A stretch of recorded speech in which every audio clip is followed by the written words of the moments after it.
Bonjour à tous, j'espère que tout le monde va bien. Je vais continuer l'étude du catéchisme de Spirago. On était rendu à étudier le 8e commandement de Dieu. On a parlé du point 2 à propos de la médisance et du rapporteur. Ce dernier péché est plus grand que la médisance de saint Thomas d'Aquin, car il ne blesse pas seulement la réputation du prochain, mais il détruit aussi la concorde et la charité entre les personnes. Aussi, le rapporteur est-il maudit de Dieu, qu'on avait dit. Voir Ecclésiastique 28, verset 15. Aujourd'hui, on continue avec le point 3. Et le point 4 et peut-être le point 5. Point 3, on parlait de la calomnie. Donc, on va commencer avec un signe de croix. Au nom du Père, du Fils et du Saint-Esprit. Amen. La calomnie consiste à attribuer au prochain des fautes qu'il n'a pas commises. Quand cette dénonciation se fait auprès de l'autorité, elle devient une fausse accusation. Ce fut le péché de la femme de Potiphar, qui accusa Joseph auprès de son mari d'avoir voulu la séduire. Les Juifs calomnièrent aussi Jésus auprès de Pilate, quand ils l'accusèrent d'avoir excité le peuple au refus des impôts, etc.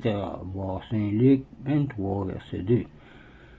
Pourtant, Jésus avait dit, rendez à César ce qui est à César et à Dieu ce qui est à Dieu. C'est le péché des âmes basses qui écrivent des lettres anonymes pour calomnier leur prochain. Il y a déjà calomnie quand on grossit une faute, d'ailleurs réelle, du prochain. La calomnie provient de la vengeance, de la haine, de l'ingratitude. Elle est doublement coupable car elle blesse à la fois la vérité et la réputation du prochain. Elle est comme le serpent qui mord silencieusement. Voir Ecclésiaste 10, verset 11. Et dans Ecclésiastique 10, versets 11 et 12. Les paroles de la bouche du sage sont pleines de grâce, mais les lèvres de l'insensé causent sa perte la plupart du temps. Il y a des calomniateurs qui cherchent à envelopper leurs mauvais propos dans une plaisanterie et qui est un trait d'esprit, une malice. Cette calomnie est plus cruelle que les autres parce qu'elle reste plus facilement gravée dans l'esprit des auditeurs, tandis que la calomnie ordinaire aurait passé inaperçue, disait saint François de Sales.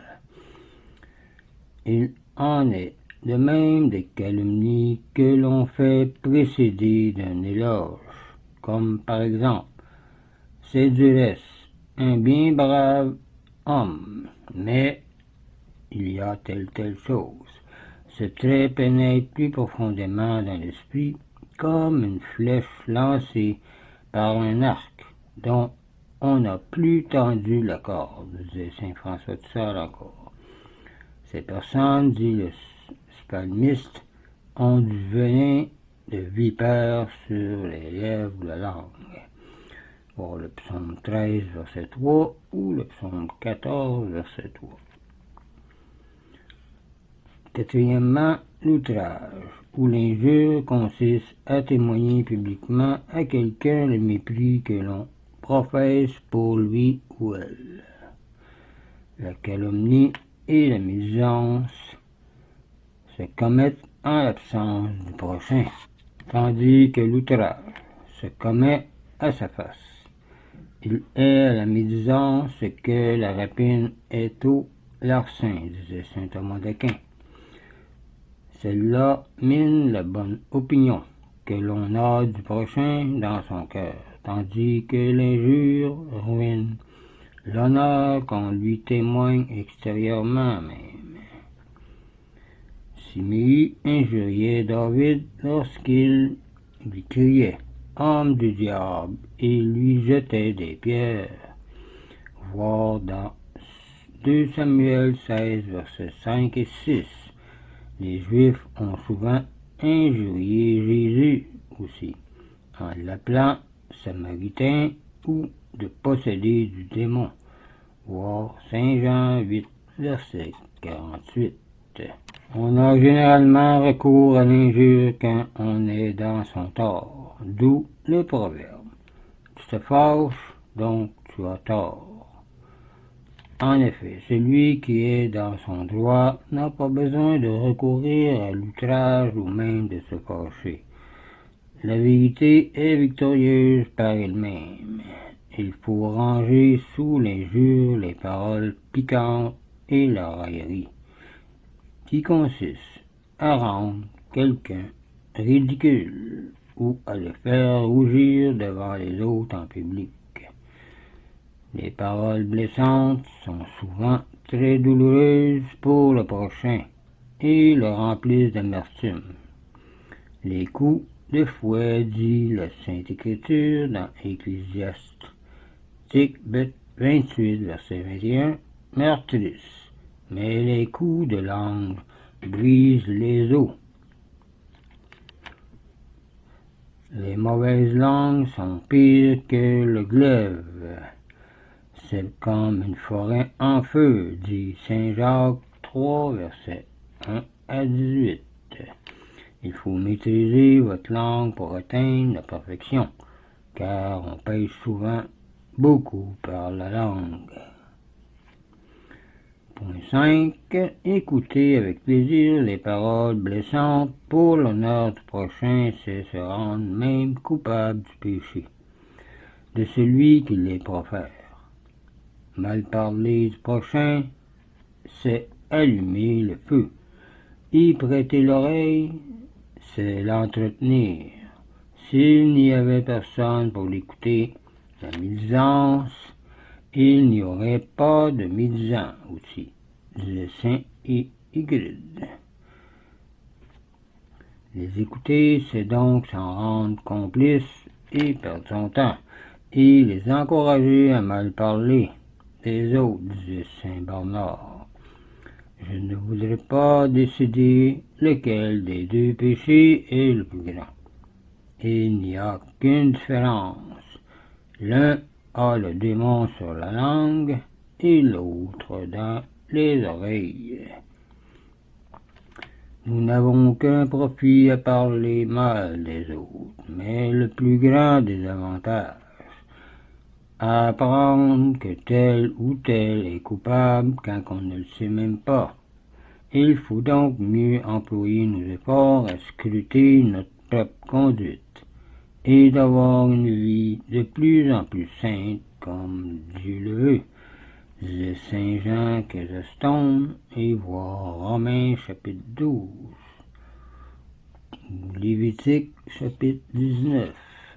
Aussi Jésus nous exhorte-t-il à tirer d'abord la poutre dans nos propres yeux, avant de nous occuper de la paille dans l'œil du prochain, voir Saint Luc 6, verset 42. En effet, on s'occupe des défauts du prochain aussi longtemps qu'on n'examine pas les siens, disait Saint Bernard. Ne tolérez donc jamais que devant nous l'on parle mal du prochain. Cherchons au contraire à l'excuser, comme la charité font, à la justifier. Témoignons de notre aversion pour ces manques de charité et changeons de conversation. Et dites comme saint François d'Assise dans sa belle prière qu'il a composée, « Seigneur, fais de moi un instrument de ta paix. » Saint Augustin avait mis sur sa table cette devise, « Restez loin de cette table si vous n'êtes pas charitable et parlez mal des autres. » Quand on médisait devant Thomas mourut, Il disait, en plaisantant, « Je suis d'avis que la maison où nous sommes est très solidement construite et que l'architecte est un brave homme. » Par là, il mettait les médisants dans l'embarras. Il faut, dit l'Écriture, entourer son oreille d'une haie d'épines et ne jamais la prêter aux médisants. Voir Ecclésiastique 28, verset 28, ainsi de suite. La calomnie est donc un glaive à 3 pointes, qui fait 3 blessures, l'une au calomniateur qui tombe dans le péché, la seconde à la victime dont elle enlève la réputation, la troisième à celui qui écoute, parce qu'elle le rend complice du péché, disait saint Bernard. Le calomniateur, en précipitant son complice dans le péché, ressemble au serpent dont les paroles venimeuses chassèrent Ève du paradis et la fit tomber, ainsi après Adam, disait saint Antoine l'Ermite. Nous allons nous arrêter ici et la prochaine fois, on fera le point 6 qui dit « Le péché contraire à la réputation du prochain est d'autant plus grand que le tort causé est plus considérable. » Donc, je vous laisse là-dessus, je vous dis au revoir et union de prière.